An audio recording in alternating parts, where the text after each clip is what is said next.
Hello everyone, welcome back to SkillWeb. In this video, I will show you how to convert multiple PDFs into one. So let's have a look now.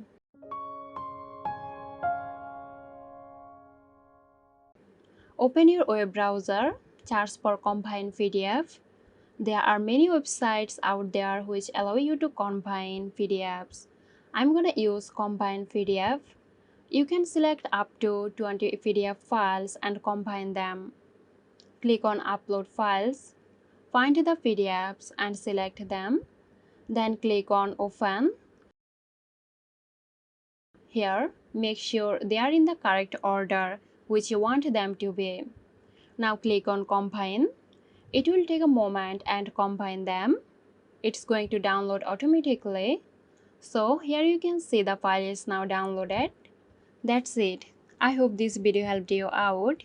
If you found this tutorial helpful, give us a like and subscribe to our channel for more interesting videos.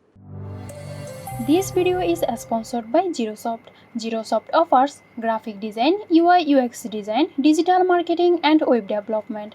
Elevate your brand with Girosoft today. For more details, check the description box.